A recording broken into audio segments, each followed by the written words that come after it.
It's been nearly a year to the day when the first COVID-19 cases were reported in China. Now Beijing is clamping down on research into the pandemic's origins while actively promoting theories that it could have originated outside the country. Let's go to the China Learning Curve author, Dan Joseph.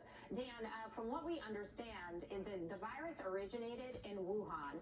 We're not speculating as to why Chinese people were allowed to leave the borders with the virus, infecting the rest of the world. But now to say that it originated somewhere else, it sounds preposterous. Yeah, I'm not sure it's going to be easy to connect the dots on that theory. The fact that China didn't jump on this extremely early on, the fact that it may have misdiagnosed the problem, and the fact that there wasn't even complete transparency, frankly, none of that is a surprise for a country like China at its stage of development with its political system. So some of that can be understood, but I think the extent to which China is trying to control the narrative at this time, while simultaneously denying access to information and not being transparent, in the long run, I think it's a hit to trust in China among the global community, although in the short term, they think it plays well for them. I would disagree. In a communist country, you can control the narrative with state TV and the other, things that you have at your disposal as well. But when it comes to other people looking at this across the world, in the United States, in Europe, for example, it doesn't seem like anybody is going to buy that theory. If, in fact, I think people are going to start to dig into the origins in Wuhan, what exactly happened, and we know that journalist who was starting to document some of it has been jailed.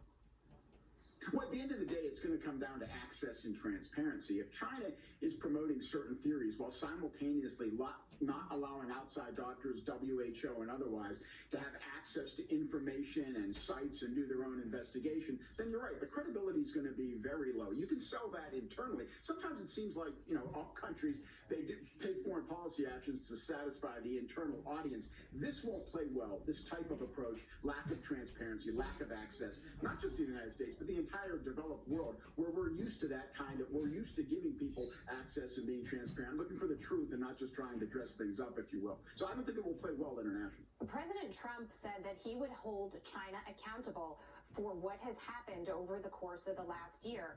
President-elect Biden has said he would be tough on China, but hasn't really said how, and he hasn't really talked about China with respect to the pandemic at all. Yeah, I think holding accountable sounds good in theory, but it's very difficult in practice. Listen, all less developed, poor countries have weakness in the rule of law, lack of transparency.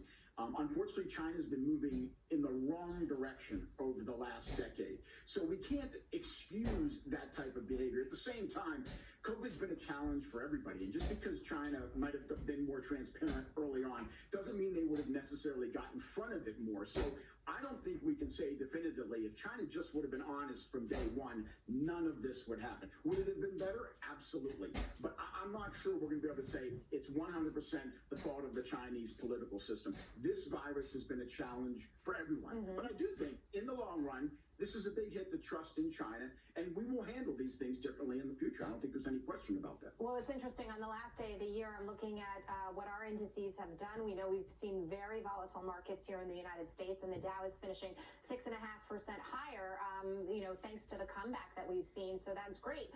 Wall Street Journal reporting today the benchmark index in China is up 27% this year. That is drastically different and much bigger gains there. They really seem like they stand ready to profit from the sort of global comeback as a result of this as well.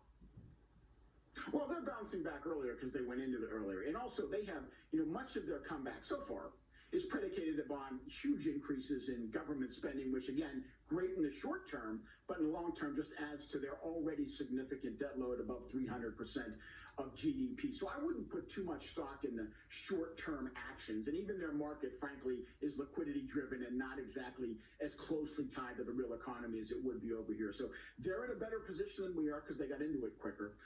But that's not to say that this will create some sort of sustained momentum over the next 5 or 10 years. The whole world has to climb out of this economically and then get on equal footing. And then China has to address a lot of the problems with its economy that it's been ignoring over the last 5 or 10 years. Yeah, it certainly has. Dan, great to see you. Thank you so much for joining us today. Thank you.